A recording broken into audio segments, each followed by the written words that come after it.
నమస్కారం, నా పేరు రాజేశ్వరి. నేటి సిటీ న్యూస్కు స్వాగతం.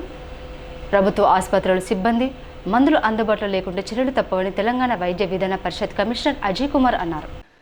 మంచిర్యాల జిల్లాలో పర్యటిస్తున్న ఆయన ప్రాథమిక ఆరోగ్య కేంద్రాల్లో అందిస్తున్న సేవల వివరాలను తెలుసుకున్నారు. అనంతరం మంచిర్యాల జిల్లా ప్రభుత్వ ఆసుపత్రిని సందర్శించి రోగులకు వైద్యులకు అందిస్తున్న సేవల వివరాలు అడిగి తెలుసుకున్నారు. వర్షాకాలంలో సీజనల్ వ్యాధులు విస్తరించకుండా నిరంతరం అప్రమత్తంగా ఉండాలని వైద్యులను ఆదేశించారు. ఈరోజు నేను యాజ్ ఎ టీవీపీ కమిషనర్గా మన హానరబుల్ హెల్త్ మినిస్టర్ గారు ఇచ్చినటువంటి ఆదేశాల మేరకు ఈ హాస్పిటల్స్ అన్నీ కూడా ఇప్పుడు మనకి ఈ సీజనల్ డిసీజెస్ అన్నీ కూడా వర్షాకాలం స్టార్ట్ అవడంతో డిసీజెస్ మామూలుగా డెంగ్యూ ఫీవర్స్ కానీ డైరియాస్, డిసెంట్రీస్, తర్వాత మలేరియా ఫీవర్స్, టైఫాయిడ్ ఫీవర్స్, అన్ని వైరల్ ఫీవర్స్ అన్నీ కూడా వస్తున్నాయి. కాబట్టి వాటిలో హాస్పిటల్స్ విజిట్ చేసి మానిటర్ చేసిన తర్వాత రిపోర్ట్స్ సబ్మిట్ చేయమని చెప్పేసి గవర్నమెంట్ ఇన్స్ట్రక్షన్స్ ఇవ్వడం వల్ల మేము 8 మంది ఆఫీసర్లు హెచ్ఓడీలు అందరం కూడా అందరికీ స్టేట్లో ఉన్నటువంటి అన్ని జిల్లాలు ఒక్కొక్కరికి 5 అంటే డిస్ట్రిక్ట్స్ లాగా ఇవ్వడం జరిగింది. 4 జిల్లాలు ఒక హైదరాబాద్లోనే ఒక ఫెసిలిటీని యాడ్ చేశారు. సో ఇవన్నీ కూడాను చేసిన తర్వాత రిపోర్ట్స్ మేమంతా కన్సాలిడేట్ చేసి గవర్నమెంట్ సబ్మిట్ చేయాల్సినటువంటి అవసరం ఉంది. కాబట్టి ఈరోజు మంచిర్యాలలో విజిట్ భాగంగా మంచిర్యాల జిల్లా నాకు ఇచ్చారు కాబట్టి లక్షిట్పేట చూసుకొని తర్వాత మంచిర్యాల జిల్లా హాస్పిటల్కి రావడం జరిగింది. ఇక్కడ ఉన్నటువంటి ఫెసిలిటీస్లో ఇక్కడ ఉన్నటువంటి ఓపీ కానీ, ఐపీ, తర్వాత ల్యాబ్ కానీ, ఫార్మసీలో కానీ, తర్వాత శానిటేషన్ వైజ్ కానీ ఇక్కడ గ్యాప్స్ ఉన్నాయనేటువంటిది ఐడెంటిఫై చేయాల్సినటువంటి బాధ్యత మాకు ఇచ్చారు. వాటిలో ఉన్నటువంటి గ్యాప్స్ మొత్తం కూడా చూస్తున్నాము.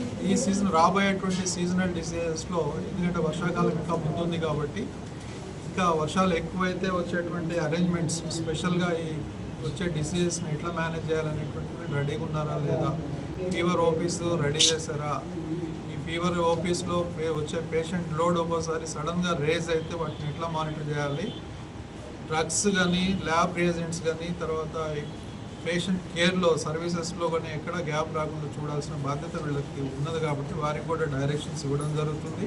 ఇక్కడ గ్యాప్స్ ఏవైతే ఉన్నాయో ఆ గ్యాప్స్ కూడా మేము ఫిల్అప్ చేయమని చెప్పి గవర్నమెంట్కి రికమెండ్ చేయడం జరుగుతుంది. ఇప్పుడు మా చెక్లిస్ట్లో పెట్టుకున్న చెక్లిస్ట్ ప్రకారం ప్రతిదీ ఐటమ్ వైజ్ టెస్ట్ చేయడం అంటే చూడడం జరుగుతుంది. మెయిన్గా ఏంటంటే అరేంజ్మెంట్స్ ఫర్ ఫీవర్ కేసెస్, వీళ్ళు ఫీవర్ ఓపీ సపరేట్గా పెట్టారా, తర్వాత ఐపీ కూడా ఫీవర్ వార్డ్ రెడీ చేశారా లేదా, తర్వాత వారికి మెడిసిన్స్ అన్నీ కూడా సక్రమంగా అందుతున్నాయా లేదా అనేటువంటిది, తర్వాత టెస్ట్లు కూడా బయటికి వెళ్లకుండా పేషెంట్కి ఏమాత్రం బర్డన్ పడకుండా చూడాల్సిన బాధ్యత గవర్నమెంట్ ఉంది. కాబట్టి అవి కూడా పేషెంట్స్తో డైరెక్ట్గా ఇంటరాక్ట్ అయ్యి తెలుసుకోవడం జరిగింది.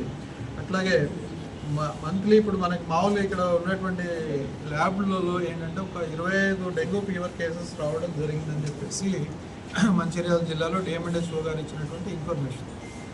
ఇది బిగినింగ్లో ఉన్నాం కాబట్టి 25 కేసులు లాస్ట్ ఇయర్తో పోలిస్తే చాలా తక్కువనే ఉంది. లాస్ట్ ఇయర్ 200, ఈ టైం వరకు 200 కేసెస్ రికార్డ్ చేయడం జరిగింది. అంత లేదు. ఎందుకు లేదు అనేటువంటి ఏంటంటే గవర్నమెంట్ ముందే దీనికి చర్యలు తీసుకుంటూ అన్ని అరేంజ్మెంట్ చేస్తున్నారు. చెన్నూరు పట్టణంలోని తెలంగాణ తల్లి విగ్రహం వద్ద బీఆర్ఎస్వి ఆధ్వర్యంలో రాస్తారోకో నిర్వహించారు. ఈ నెల 24న బీఆర్ఎస్ పార్టీ వర్కింగ్ ప్రెసిడెంట్ మాజీ మంత్రి కేటీఆర్ జన్మదినం సందర్భంగా గిఫ్ట్ ఏ స్మైల్ కార్యక్రమంలో భాగంగా స్థానిక బీఆర్ఎస్ నేతలు పాఠశాల విద్యార్థులకు 30 కుర్చీలు అందజేసినందుకు కాంగ్రెస్ ప్రభుత్వం కక్షగట్టి అమాయకు ఉపాధ్యాయులపై తమ పైశాచికత్వాన్ని ప్రదర్శించారని ఆగ్రహం వ్యక్తం చేశారు. ఉపాధ్యాయుడిని తిరిగి విధుల్లోకి చేర్చుకునేంత వరకు ఆందోళన కార్యక్రమం చేపడతానని హెచ్చరించారు. సమాచారం అందుకున్న పోలీసులు రాస్తారోకోను అడ్డుకుని బీఆర్ఎస్పీ నేతలను పోలీస్ స్టేషన్కు తరలించారు. చెన్నూరు నియోజకవర్గంలో మరి మొన్న మా బీఆర్ఎస్ పార్టీ వర్కింగ్ ప్రెసిడెంట్ మాజీ మంత్రివర్యులు సిరిసిల్ల శాసనసభ్యులు అన్న కేటీఆర్ గారి పుట్టినరోజు సందర్భంగా గిఫ్ట్ ఏ స్మైల్ కార్యక్రమంలో భాగంగా మరి ఇక్కడ ఉన్నటువంటి ఎన్పివాడ చెన్నూరు నియోజకవర్గంలో ఉన్నటువంటి ఒక ప్రాథమిక పాఠశాలలో విద్యార్థులు పడుతున్నటువంటి అవస్థలు చూడలేక మరి ఆ విద్యార్థులు 10వ తరగతి విద్యార్థులు స్పెషల్ క్లాసులతోని సాయంత్రం వరకు ఆ చెట్ల కింద మరి ఆ పురుగుల మధ్యలో కూర్చుంటా ఉన్నారు.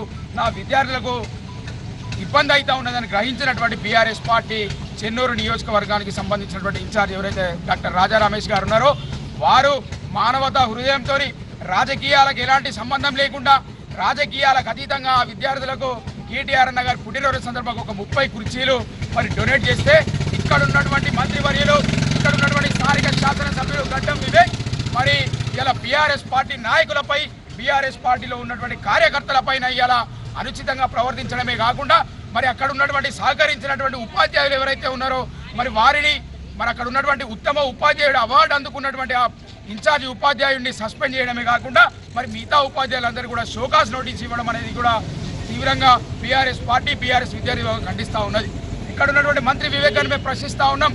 మీరు మా బీఆర్ఎస్ పార్టీ అధికారంలో ఉన్నప్పుడు మరి మీరు చెన్నూరు నియోజకవర్గంలో మీకు ఉన్నటువంటి ఏదైతే విశాఖ చారిటబుల్ ట్రస్ట్ ద్వారా మరి ఇక్కడ కొన్ని పాఠశాలల్లో కొంతమందికి మీరు బెంచీలు డొనేట్ చేసినారు. మరి అట్లాగే ఆర్ఓ వాటర్ ప్లాంట్లు కూడా ఇచ్చినటువంటి సందర్భాలున్నాయి. మరి ఆనాడు ఇక్కడ ఉన్నటువంటి స్థానిక శాసనసభ్యులు ప్రభుత్వ విప్ అన్నా బాల్కా సుమన్ గారు కనుక రాజకీయం చేస్తే ఇవాళ మీరు ఆ పాఠశాలల్లో బెంచీలు కానీ ఆర్ఓ వాటర్ ప్లాంట్ ఇచ్చే వాళ్ళ ఒకసారి ఆలోచించాలని చెప్పి కూడా బీఆర్ఎస్ తరఫున నేను ప్రశ్నిస్తూ ఉన్నాం. ఎందుకనంటే ఇవాళ విద్యార్థులు పడుతున్నటువంటి గోసలు చూడలేక యావత్ తెలంగాణ ప్రాంతంలో ఉన్నటువంటి విద్యార్థులంతా కూడా ఈ కాంగ్రెస్ కర్షక ప్రభుత్వం రేవంత్ రెడ్డి ప్రభుత్వం ఏర్పడిన నాటి నుండి ఇవాళ తెలంగాణ ప్రాంతంలో ఉన్నటువంటి విద్యార్థులకు సంపన్న వర్గాలకు చెందినటువంటి ఎస్సీ ఎస్టీ బీసీ మైనారిటీ బడుగు బలహీన వర్గాలకు చెందినటువంటి విద్యార్థులంతా కూడా తీవ్ర ఇబ్బందులు పడుతూ ఉన్నారు. మరి దాంట్లో భాగంగా మరి మేమేదో రాజకీయాలకు సంబంధం లేకుండా సీజనల్ వ్యాధుల పట్ల ప్రభుత్వ వైద్యులు అప్రమత్తంగా ఉండాలని తెలంగాణ రాష్ట్ర వైద్య విధాన పరిషత్ కమిషనర్ డాక్టర్ అజయ్ కుమార్ సూచించారు. లక్షడిపేటలో నూతనంగా నిర్మించిన 30 పడకల ప్రభుత్వ ఆసుపత్రిని సందర్శించిన ఆయన మాట్లాడారు. సీజనల్ వ్యాధుల పట్ల వైద్యులు ప్రజలకు అందుబాటులో ఉండాలని సూచించారు. మందులను కూడా ఎప్పటికప్పుడు అందుబాటులో ఉండేలా చూడాలని ఆయన తెలిపారు. నూతనంగా నిర్మించిన ప్రభుత్వ ఆసుపత్రి భవనంలో వైద్య సిబ్బందిని పూర్తిగా నియమించేటట్లు ప్రభుత్వంతో మాట్లాడి సిబ్బందిని నియమిస్తామని ఆయన అన్నారు.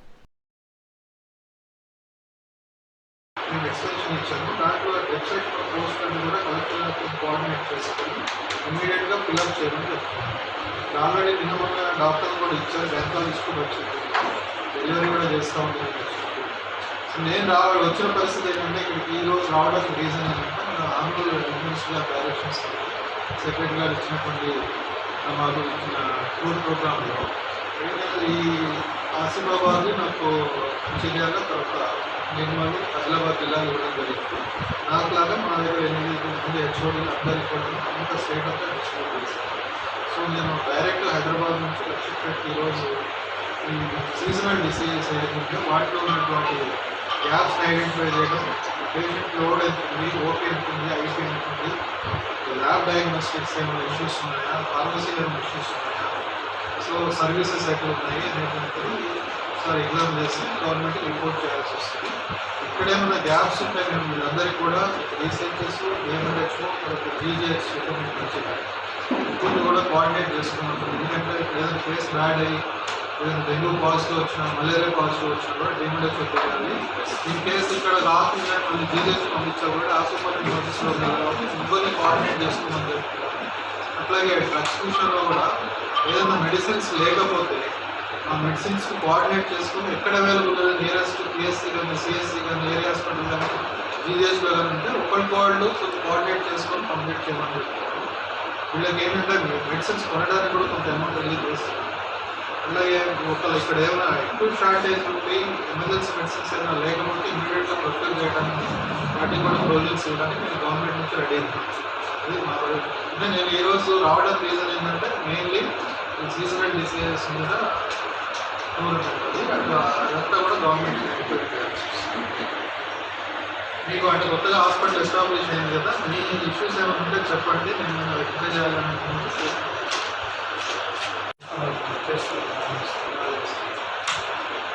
బాగా చేస్తున్నప్పుడు మనం అప్రిషియేట్ చేయాలి. కొంచెం ఎంకరేజ్ చేస్తేనే ఇంకా బాగా పనిచేస్తుంది. యాక్చువల్గా పార్లమెంట్ చాలా కష్టంగా ఉంటుంది. కార్పొరేట్ హాస్పిటల్ ఏ విధంగా ఉంటుందండి? ఇక్కడ కార్పొరేట్ హాస్పిటల్ కూడా ఇది ఉంటుంది. పేషెంట్ ఇక్కడ ఉన్న మంచిర్యాలలో జరుగుతున్న అభివృద్ధిని చూసి ఓర్వలేకనే ఎమ్మెల్యే కొక్కిరాల ప్రేమసాగర్రావుపై మాజీ ఎమ్మెల్యే దివాకర్రావు తప్పుడు ఆరోపణలు చేస్తున్నారని మంచిర్యాల కాంగ్రెస్ పార్టీ నాయకులు తుమ్మల నరేష్, పూదారి తిరుపతి పేర్కొన్నారు. మంచిర్యాల మాజీ ఎమ్మెల్యే నడిపెల్లి దివాకర్రావు ఎమ్మెల్యేపై అసత్య ఆరోపణలు చేస్తూ అధికారులను భయభ్రాంతులకు గురి చేసేలా రోజుకో ప్రెస్ మీట్ పెడుతూ మాట్లాడుతున్నారని కాంగ్రెస్ పట్టణ అధ్యక్షులు తుమ్మల నరేష్, బ్లాక్ కాంగ్రెస్ అధ్యక్షుడు పూదరి తిరుపతులు అన్నారు. ఆదివారం మాజీ ఎమ్మెల్యే నడిపెల్లి దివాకర్రావు ప్రెస్ మీట్లో మాట్లాడిన తీరును ఖండిస్తూ కాంగ్రెస్ నాయకులు విలేకరుల సమావేశం ఏర్పాటు చేసి మాట్లాడారు. 30 సంవత్సరాలుగా అభివృద్ధికి నోచుకుని మంచిర్యాల ప్రజలు కేవలం సంవత్సరాలలోపే ఎమ్మెల్యే ప్రేమసాగర్రావు చేసి చూపిస్తున్న అభివృద్ధిని చూసి ఓర్వలేక అసత్య ఆరోపణలతో పబ్బం గడుపుకుంటున్నాడని అన్నారు. జిల్లా అధికారులపై నిందలు వేస్తున్న వారిని భయభ్రాంతులకు గురి చేస్తున్నాడని, అధికారులకు అండగా కాంగ్రెస్ పార్టీ ఎమ్మెల్యే ప్రేమ్సాగర్ రావు ఉంటారని, మాజీ ఎమ్మెల్యే బెదిరింపులకు భయపడే అధికారులు ఎవరూ లేరని అన్నారు.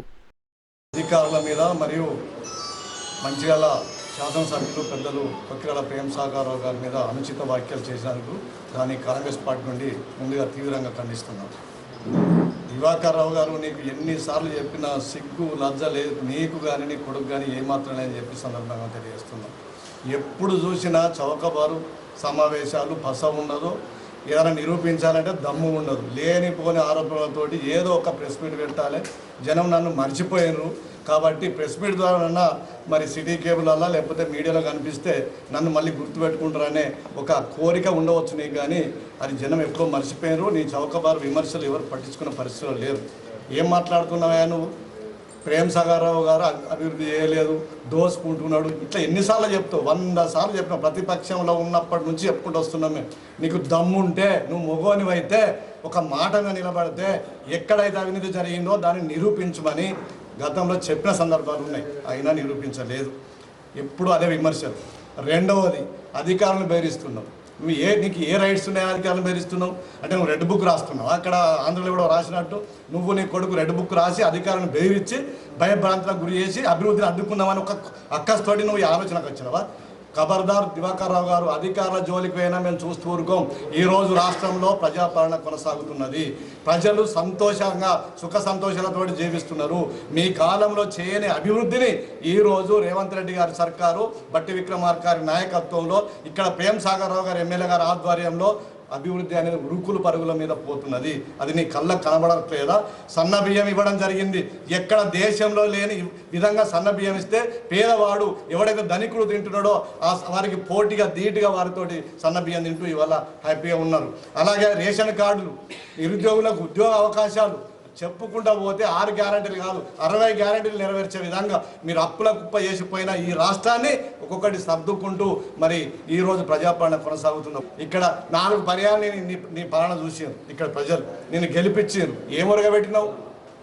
ఈరోజు ప్రేమ్సాగర్ రావు గెలిచి నువ్వు 20 సంవత్సరాలు పాలించినావు, ఏమి ఉరగొట్టలే. కానీ 20 నెలల్లో ప్రేమ్సాగర్ రావు గెలిచిన తర్వాత ఈరోజు తెలంగాణ రాష్ట్రంలో అభివృద్ధిలో నెంబర్ 1 స్థానానికి తీసుకొచ్చిన మన నియోజకవర్గం.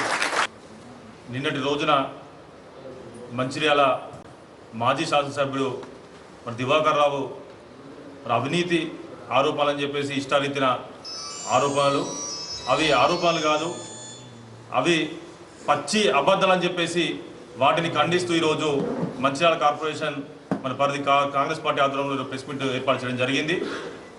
ఎన్నోసార్లు మరి ప్రెస్ మీట్లు పెట్టడం కావచ్చు, లేకుంటే ఎదురెదురుగా కలిసినప్పుడు కావచ్చు, ఎన్నోసార్లు మీరు రండి, మీకు దమ్ముంటే చూపెట్టాను అని చెప్పి ఎలక్షన్ల ముందు కావచ్చు, ఎలక్షన్ తర్వాత కావచ్చు మేము చెప్తూనే ఉంటున్నాం, ఎన్నోసార్లు చెప్తున్నాం. మీకేమన్నా అసలు మన అవినీతి చేసినట్టు ఉంటే మరి రౌడీ గూండా అంటున్నాం కదా, అవన్నీ ఉంటే తీసుకుంటారా, చలో మనం ముఖాముఖి మన ఎదురుపడి మరి తెలుసుకుందామంటే ఏ ఒక్క రోజు కూడా నువ్వు మరి నిజాలు తీసుకొని వచ్చిన సందర్భం లేదు. ఖబర్దార్ దివాకర్ రావు గారు, మేము ఎన్నోసార్లు చెప్తున్నాం, ఈ యొక్క పాడిందే పాట మరి పాడకని చెప్పేసి అంటున్నాం. మరొక్కసారి హెచ్చరిక చేస్తూ ఎన్నోసార్లు ఈరోజు మళ్ళీ కొత్త రోడ్డుకి తీసుకొచ్చి ఈరోజు అధికారులను భయప్రాంతాలకు గురి చేసే మరి ప్రయత్నం చేస్తున్నాం. ఖబర్దార్ దివాకర్ రావు కావచ్చు, మీ అందరి నాయకులకు కావచ్చు, మేము అధికారులకు అండగా మేము ఉంటాం. ఎందుకంటే అధికారులు ఈరోజు ఎక్కడ కూడా మరి ఏ పనులు జరగకుండా ఇక్కడ అధికారులను మరి ముందుండి ఇక్కడ పనులు చేపిస్తున్నారు. ఖచ్చితంగా వారికి అండగా ప్రేమ్సాగర్ రావు ఉంటారు, వారికి అండగా కాంగ్రెస్ పార్టీ ఉంటుంది. ఎందుకంటే ఈరోజు రాష్ట్రంలో ఎక్కడ లేని విధంగా మరి కాంగ్రెస్ పార్టీ ఆధ్వర్యంలో, ప్రేమ్సాగర్ రావు గారి ఆధ్వర్యంలో ఎన్నో అభివృద్ధి పథకాలు మరి ఇక్కడ మరి కొనసాగుతున్న సందర్భాలు. మరి ఇటు ఒక పక్క కాంగ్రెస్ పార్టీ అధికారంలోకి వచ్చిన తర్వాత ఇటు సంక్షేమ పథకాలు కావచ్చు, ఇటు అభివృద్ధి కావచ్చు, మరి రెండు మరి జోడెట్లుగా పరుగులు తీస్తూ అంటే నీ కళ్ళు ఓర్వలేక నీ కాళ్ళకు మరి ఏమంది అర్థం కాదు, కానీ ఇష్టారీతిన మరి మా ప్రేమ్సాగర్ రావు గారు కావచ్చు, మా కాంగ్రెస్ పార్టీని కావచ్చు మరి దుమ్మెత్తి పోస్తున్నాం. ఖబర్దార్ ఇంకొకసారి మా మహిళలు ఏ విధంగా చేసిరో ఆ విధంగా మరి ఖచ్చితంగా మరి నీ ఇంటికి వచ్చి మరి నిన్ను ఖచ్చితంగా. శ్రావణ మాసం తొలి సోమవారాన్ని పురస్కరించుకొని చెన్నూరు పట్టణంలో గల ప్రసిద్ధ అంబా అగస్తేశ్వర ఆలయానికి తెల్లవారుజాము నుండి భక్తులు పోటెత్తారు. ఆలయంలోని పురాతన స్వయంముగా వెలిసిన శివలింగానికి వేద పండితులు ప్రత్యేక అభిషేక అర్చన పూజలు నిర్వహించిన అనంతరం హారతులు ఇచ్చి భక్తులను దీవించారు. భక్తి శ్రద్ధలతో కనుల పండుగ నిర్వహించబడుతున్న ఈ కార్యక్రమానికి పట్టణ ప్రజలే కాకుండా చుట్టుపక్కల గ్రామాల నుంచి కూడా భక్తులు అధిక సంఖ్యలో రావడంతో దేవాలయ ప్రాంగణం భక్త జనసంద్రంగా మారింది. శివాలయంలో పూజలు చాలా బాగా జరుగుతాయి. మేము వివాహం అయినప్పటి నుండి ప్రతి సంవత్సరము శ్రావణ మాసంలో అభిషేకము అన్న పూజలకు కంపల్సరీ ఇక్కడికి వస్తాము. మనము కోరిన కోరికలు తప్పకుండా నెరవేరుతాయి జరుగుతున్నది. అయితే ఈ ప్రతిరోజు కూడా ఏదో ఒక విశేషమైనటువంటి పండుగ ఉంటుంది. అయితే ఈ శ్రావణ మాసంలో చాలా ముఖ్యమైనటువంటి మాసం. ఈ మాసంలో ఇక్కడ ఈ చెన్నూరు గ్రామానికి దగ్గరలో ఉన్నటువంటి పల్లెల ప్రజలు హైదరాబాద్ నుంచి కూడా భక్తులందరూ కూడా వచ్చి ఈ యొక్క శివలింగానికి అర్చనలు అభిషేకాలన్నీ కూడా చేసుకోవటం జరుగుతుంది. ఈ ఉత్తరవాహిని తీరానికి కూడా అంటే చీకట్లో సోమవారం రోజు చీకట్లు భక్తులందరూ కూడా వెళ్ళి స్నానం ఆచరించి ఇక్కడికి వచ్చి ఈ యొక్క శివదర్శనం చేసుకొని ఆ తర్వాత తీర్థం ప్రసాదం తీసుకొని అందరూ కూడా ఆయురారోగ్యాలతో ఉండడం జరుగుతుంది. ముఖ్యంగా నవగ్రహ దోషం ఉన్నటువంటి వాళ్ళు కూడా ఈ యొక్క శివునికి అర్చన అభిషేకం చేసుకుంటే ఆ యొక్క దోషాలన్నీ కూడా పోయి. ప్రభుత్వ పాఠశాలలో చదివే విద్యార్థులు క్రమశిక్షణతో ఉంటూ చదువులు కొనసాగించాలని పెరుబెల్లి ఫౌండేషన్ చైర్మన్ రఘునాథరావు సూచించారు. లక్షడిపేట ప్రభుత్వ పలు పాఠశాలలో విద్యార్థులకు రఘునాథ్ వీరబెల్లి ఫౌండేషన్ ఆధ్వర్యంలో స్కూల్ కిట్లు అందజేసిన కార్యక్రమంలో ఆయన పాల్గొని మాట్లాడుతూ ప్రభుత్వ పాఠశాలలో చదివే విద్యార్థులకు చాలా అదృష్టవంతులని, ప్రభుత్వ పాఠశాలలో మంచి అనుభవం గల ఉపాధ్యాయులు ఉంటారని తెలిపారు. 10వ తరగతి విద్యార్థులకు సెల్ ఫోన్లకు దూరంగా ఉండాలని విద్యార్థులకు సూచించారు. విద్యార్థులకు అనుమానాలు ఉంటే వెంటనే అనుమానాలు తీర్చుకోవాలని సూచించారు. టేకర్స్ అంటే మీరందరూ తీసుకుంటారు, కానీ రేపు పెద్దగా అయినాక మీ స్వంతగా మీ కాళ్ళ మీద మీరు నిలబడి మీరు కూడా వేరే వాళ్ళకి మీరు ప్రాక్టీస్ చేయడం. మ్యాథ్స్కి ఏం కావాలి? ప్రాక్టీస్ కావాలి. బయాలజీకి ఏం కావాలి? ప్రాక్టీస్ కావాలి. ఇంగ్లీష్ ప్రాక్టీస్ చేయాలి. మీరందరూ కూడా ప్రాక్టీస్ చేయాలి. అవునా లేదా? మీరందరూ కూడా ప్రాక్టీస్ చేస్తే మీకు ఖచ్చితంగా మీరు అనుకున్నది 10th క్లాస్లో మంచి మార్కులు వస్తాయి. మీకు 10th క్లాస్లో మంచి మార్కులు వస్తే మీరు ఏదైతే కావాలనుకుంటుంది ఎంపీసీ బైపీసీ ఏదైతే చదవాలనుకుంటుంది మంచి కాలేజీలో సీట్లు వస్తాయి. మంచి కాలేజెస్లో సీట్ వస్తే మీరు రేపు పెద్దగా అయినాక ఏదైతే కావాలనుకుంటున్నారో ఆ లక్ష్యము ఆ టార్గెట్కి చేరుకోగలుగుతారు. అవునా లేదా? అది మీ టార్గెట్. మీరందరూ కూడా రేపు వేరే వాళ్ళకి సేవ చేయాలన్నా, మీ తల్లిదండ్రులకు సేవ చేయాలన్నా మీరందరూ ఫస్ట్ అనుకున్నది సాధించాలి.